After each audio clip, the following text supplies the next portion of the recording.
Back at it again with the Mobius Tickus, Chapter 57 of Whales in Paint, in Teeth, in Wood, in Sheet Iron, in Stone, in Mountains, in Stars. Once again, what a subtitle.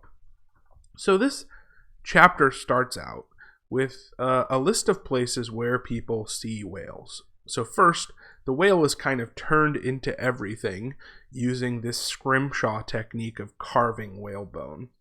Next, the whale is a figurine in the forecastle or on doors. That's described here.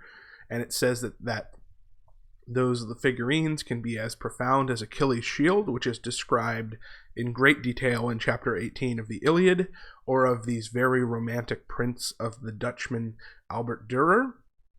So then the whale becomes a kind of personal object that is full of personal meaning.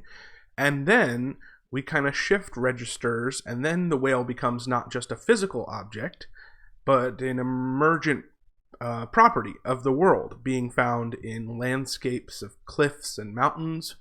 And then finally, we move from being part of the physical world or part of nature into this being celestial in the constellations. Now, to me, the effect here is to suggest that once one has started to consider the unknowability of the world, or the unknowability of fate and free will, or the unknowability of just meaning in general, that chapter 36-42 question, whatever the whale comes to represent, which we've established in chapter 56 and 55 and many other chapters, whatever the whale comes to represent, one starts to see and perceive those ambiguities everywhere one goes. The passage highlighted at the end here that I want to read, with a frigate's anchors for my brittle bits and fasces of harpoons for spurs, would I could mount that whale and leap the topmost skies, to see whether the fabled heavens with all their countless tents really lie encamped beyond my mortal sight, seems to very obviously here highlight a kind of restless desire to penetrate into that privileged realm of knowledge, i.e. in the image of the heavens, that would explain the answer to all these inscrutable, all-consuming questions and ambiguities. But of course, that desire is not fulfilled by the end of the chapter. It's merely expressed, right?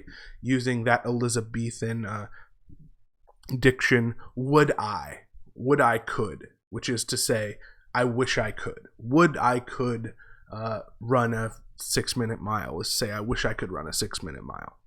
And same thing here.